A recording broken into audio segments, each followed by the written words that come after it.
Aaron Dykes here for Infowars.com. Now, you've heard the alerts on our website how the SPLC and mainstream media who are following their lead are now labeling the next potential terrorist not as jihadists, not as Muslim people, but as white people. And they say, in part, quote, they're not jihadists. They are white, right-wing Americans, nearly all with an obsessive attachment to guns, who may represent a greater danger to the lives of American civilians than international terrorists. And you say, why are they doing that at the SPLC, the Southern Poverty Law Center? Why is the U.S. government touting that? Well, for the reasons they always do, to use divide and conquer tactics to distract people from the real issues of consolidation of power, of banking in our government, meddling with our finances and taking everything. They want people to be distracted by race and to buy into the bogus war on terror that's continually falling, even as support for government falls. Now, on the heels of that, there's a shocking report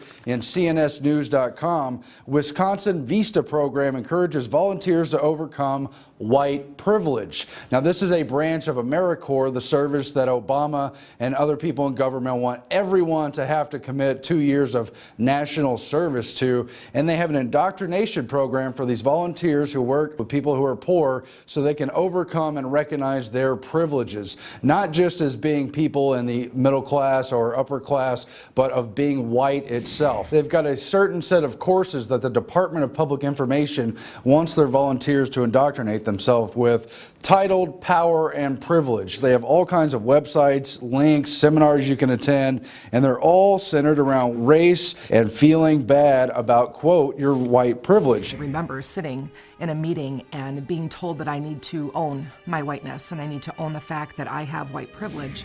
I almost feel the embarrassment from it and the shame from it. Only then can I start breaking, down the walls and be able to teach my students of color and to reach out to them, which of course is absolutely absurd. Specifically, they have a mental model for white anti-racists. So if you're not racist, you have to follow this, they say. And one of the reminders is to wear a white wristband to remind yourself of your white privilege so other people can see it and know you feel guilty about this. And while you do that, they say you want to find a person of color who can hold you accountable as you try to live up to your guilt in this matter and undo your privilege. This is all backwards. It's going to only contribute to racial divide. How did we go from recognizing that it was wrong to single out Jewish people by putting yellow stars on them to thinking that white bracelets could help people overcome racism somehow? While they set up white people to take the blame for all the racial problems in society and to set them up, of course, as the next domestic terrorists whenever the government stages a new attack to bolster their flagging support, they're encouraging groups like Hispanics to become revolutionary and revolt over border issues. These billboards put up in Austin that tell people in Spanish to rise up, my people, arriba mi gente, showing a revolutionary crowd raising flags, throwing their fists in the air and ready to take over. And just imagine if some white supremacist group put up their own billboards. If there's a KKK mural up on the highways, people would throw fits, and they should. But again, the main problems are systematic. We are all being debased through these global trade policies, GATT, NAFTA, WTO, you name it, coordinated at the elite financial level, not happening at the individual levels. We need to learn to live together, and we can.